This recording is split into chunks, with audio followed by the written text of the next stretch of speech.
Me sa duket, kryeministri i Shqipërisë Zoti Rama dhe majoranca qeverisë socialiste tashmë i kanë ndarë duart me kryetarin e Bashkisë së Tiranës Erion Veliaj dhe mundohen padyshim që nëpërmjet një loje politike të ndoshta të vënojnë dekretimin e datës zgjedhjeve, por me qenë se kryeministri ja ka dërguar vakancën për kryetarin e Bashkisë së Tiranës presidentit të Republikës, zyrtarisht normalisht duheshe që presidenti të shpreheshe dhe të dekretonte datën e zgjedhjeve në Bashkinë e Tiranës, por edhe në bashki të tjera, pritet të zhvillohen zgjedhje lokale. Por nëse zoti Veliaj ka bërë kërkesë për apelim në gjykatën kushtetuese të vendimit të kryeministrit të qeverisë për shkarkimin e tij si kryetari i bashkisë, atëherë do të ishte vullës që kryeministri të merrte informacion të qartë nga gjykata kushtetuese nëse është bërë zyrtarisht padia e zotit Veliaj, nëse është depozituar zyrtarisht në gjykatën kushtetuese dhe padyshim besoj që presidenti i Republikës si një institucion kushtetues duhet të presë vendimin dhe shprehjen e gjykatës kushtetuese nëse qeveria ka vepruar drejt ligjërisht për shkarkimin e zotit Veliaj, i cili, siç e dim gjithë, do të burg për arsye të akuzave që kanë ngritur spa për korrupsion ndaj tij. Po, ti si mendon, si do të shkojë kjo gjë, domethënë, nëse provojmë të bëjmë një parashikim? Unë mendoj se zgjedhjet për Bashkinë e Tiranës do të zhvillohen shumë shpejt. Nuk e di nëse gjykata kushtetuese ka pranuar një padi zyrtare të zotit Veliaj, por do të ishte e ullës që presidenti i Republikës së Shqipërisë të dekretonte një datë zgjedhje në kohën kur gjykata kushtetuese zyrtarisht do të shqyrtojë lishmërinë e vendimit të qeverisë, dhe për arsyeën e vetës se nëse gjykata kushtetuese hidhte poshtë vendimin e qeverisë dhe pranonte pretendimet e zotit Veliaj, atëherë ligjërisht zgjedhjet do të ishin pa vlerë, do të përsëriten edhe një herë. Pra nuk besoj në farë mënyrë që presidenti do ta dekretojë tani datën e zgjedhjeve pa pas një informacion zyrtar nga gjykata kushtetuese nëse do ta shqyrtojë apo jo kërkesën. Nëse nuk do të shqyrtohet nga gjykata kushtetuese, padyshim që do të dekretohet dhe do të ketë zgjedhjes brenda afatit kushtetues në Bashkinë e Tiranës. Nëse gjykata kushtetuese do ta shqyrtojë në themel padinë e zotit Veliaj, atëherë nuk besoj se presidenti i Republikës e ka një tagër të tillë që të marrë një vendim duke hidhur poshtë një padi e cila është në gjykatën kushtetuese, besoj do të presë vendimin e kësaj gjykate, e cila mund të veprojë në mënyrë të përshpejtuar për dhënien e vendimit të padisë, nëse kjo është bërë zyrtare nga zoti Veliaj. E bëj këtë pyetje në fakt sepse duket që palët politike janë bërë gati për zgjedhjet, pra socialistët të cilët e kanë nxitur edhe shkarkimin politik të zotit Veliaj, por edhe opozita, pra nuk është se palët janë duke pritur, po themi, vendimin e gjykatës kushtetuese në një rast eventual i cili mund ta rrëzonte shkarkimin e qeverisë. Pra duket sikur gjithçka është bërë gati për zgjedhje dhe vetëm gjykata kushtetuese nuk ka dhënë një vendim, ose në të paktën nuk ka dalë me një deklaratë zyrtare për këtë çështje. Padyshim, palët politike në Shqipëri nuk kanë oreks për fushata zgjedhore. Padyshim i fillojnë fushatat shumë herët nga afatet kushtetuese dhe e dim se çfarë prodhojnë një amollit jashtëzakonshme në çdo zgjedhje, një pakënaqësi nga secila palë, kur pala fituese thotë që është absolutisht vullneti i popullit dhe pala humbse thotë që u vollën zgjedhjet, u minuat demokracia nga argumente më ndryshme. Ajo që vëreja që zoti Rama është shumë i lumtur dhe komfort në këto zgjedhje për Bashkinë e Tiranës, jo se ka Zorin Marastriliu si kandidate, por se ka përballë një opozit të dobët, totalisht të shkatruar, pa asnjë vizion dhe pa asnjë plan se si do ta sjellë, si do të vinë në pushtet, dhe Edi Rama ndihet shumë komod në këtë zgjedhje dhe pret në çdo moment që të përballet me palën më të dobët në historinë e pluralizmit të demokracisë në Shqipëri. Pikërisht këtu doja ta vazhdoja çështjen e dytë sa i takon opozitës dhe organizimit të saj për zgjedhjet e parakohshme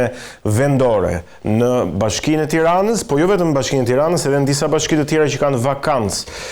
sa i takon kreut të institucionit. Si duket opozita drejt këtyre zgjedhjeve? Kujtojmë këtu që jemi ende në negociata për kandidatin, ndërkohë që Partia Socialiste e ka nxjerrë që në 11 shtator Ogerta Manastirliun.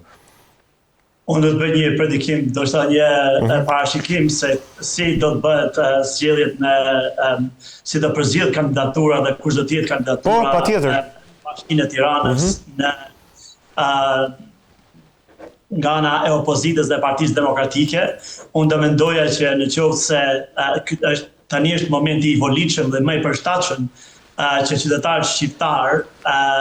të vërtetojnë sa shumë e duan Sali Berishën në krye të Partisë Demokratike dhe zoti Berisha të provojë qytetarëve shqiptar dhe botës se sa shumë e do opinioni publik dhe do kisha thënë që kandidatura më e mirë për të garuar kryetarin e bashkisë është vetë Sali Berisha. Dhe do ishte gjë shumë e mirë që ai vetë të kandidojë edhe si kryetar partie, ta lënë drejtimin e sekretari i partisë të kandidojë dhe në qoftë se dërmohet në rezultatin e zgjedhjeve të Tiranës të bëj një nder opozitës, Partisë Demokratike, shqiptarëve, Shqipërisë dhe të largohet totalisht nga skena politike shqiptare, duke i bërë një nder vetvetes, Partisë Demokratike, Shqipërisë dhe shqiptarëve, sepse po ban peng opozitet, po ban peng të ardhmen e Shqipërisë dhe po ban peng padyshim progresin e Shqipërisë dhe opozitës ardhjes saj në pushtet. Po, qarta si zoti Berisha nuk do të kandidojë, nuk ka ndonjë shans që ai të nxjerrë veten aty. Kështu që kë mendon ti se mund të jenë disa nga figurat që, po themi me hamendje, mund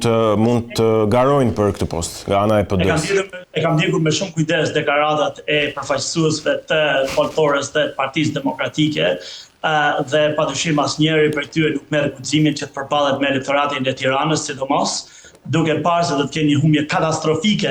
më e keqe nga ajo që kishin në 11 maj dhe padyshim asnjëri nuk merr përsipër të digjet politikisht me shpresën se një ditë me largimin e Sali Berishës nga drejtimi i PD-s do të kenë një shans për të kandiduar për të marrë drejtimin dhe për të drejtuar Partinë Demokratike. Pra nëse shihet shumë qartë se eksponentët kryesor afër zotit Berisha asnjë nuk marrin përsipër të kandidojnë duke parë se është fundi i tyre politik në qoftë një bëjnë gjë të tillë. Ajo që po përpiqet të bëjnë koalicioni i opozitës do të thosha me aleatet e ngushtë të vjetër, një antar, një parti të zotit Berisha, të ngjejnë disa kandidatura, dhe këto nëse janë 3 kandidatura të cilat kanë propozuar, për t'i vënë si tabelëqitje në Bashkinë e Tiranës, duke e pas sigurt që do të humbin to zgjedhje dhe duke gjetur një figurë e cila do të jetë shumë e lehtë të anëtemohet, do të jetë shumë e lehtë që ti e vihet faje që si ishte e gjeshme, si ishte e prekshme, si ishte e komunikueshme, si ishte përfaqësimi i qytetarëve shqiptar dhe duke gjetur një figurë që paraqet fotografon realitetin brenda opozitës, atëherë zoti Berisha ka shumë të lehtë anatemojë dhe thotë që zgjedhjet ju bollën, zgjedhjet nuk i humbi, ai fitoi, por Rama përdori makinerinë, Rama i volli votat dhe çdo gjë. Domethënë qartë, alëdohet një skenë identike si ajo e 11 majit dhe humbja fatkeqësisht do të jetë shumë më e thellë se ajo që opozita ka pas me 11 maj. Mirë, duhet flas tani për opozitën sa i takon kuvendit, legjislaturës së re, deputetëve të opozitës në kuvendin e Shqipërisë. Duket se opozitarizmi ka nisur mjaft i ashpër, e pam këtë që në seancat e para të kuvendit, ku konkretisht seanca për votbesimin e qeverisë dhe për debatin mbi programin e qeverisës pothuajse nuk u zhvillua fare, zgjati më pak se 30 minuta. Si mendon që ka nisur për opozitën kjo legjislaturë? Opozita dhe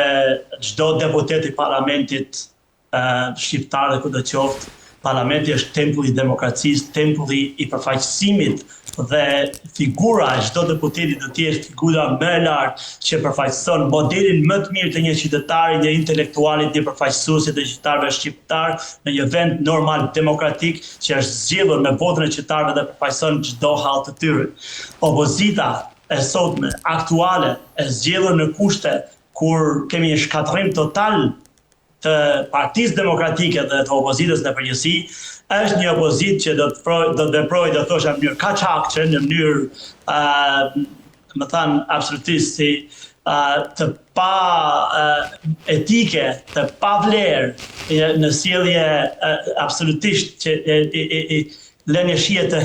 absolutisht të hillur në opinionin publik, dhe nuk kanë asnjë rrugë tjetër përveç se veprimeve të dhunës, veprimeve të, më thënë, që nuk i përkasin emrit dhe rolit që ata duhet kenë në parlament, dhe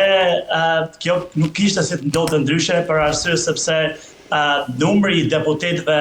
të marrë nga opozita dhe Partia Demokratike është i papërfillshëm nga mazhoranca socialiste e cila ka 83 vota dhe se ka problem të bëjë 84 vota, ndoshta edhe vota të nevojshme për të ndryshuar kushtetutën dhe deputetët e Partisë Demokratike të opozitës janë aty vetëm për t'i bërë sehir mazhorancës dhe qeverisë socialiste të zotit Rama. Pra, unë e kam thënë shumë qartë edhe përpara se është një fatkeqësi e jashtëzakonshme për demokracinë në Shqipëri, për demokratët, që Partia Demokratike është reduktuar në një absolutisht në një kukull parlamentare ku gjëja vetme është që vetëm bën zhurmë, lakadan, sjellje të pahishme, fjalë të pa edukat që nuk s'duhet ta shohin njerëzit në ekranet e televizorit gjatë ditës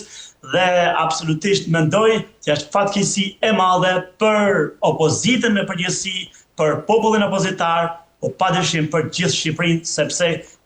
në mënyrë të tillë Edi Rama qeverisë pa asnjë pengesë bën çdo ligj që të ketë nevojë, bën çdo drejtim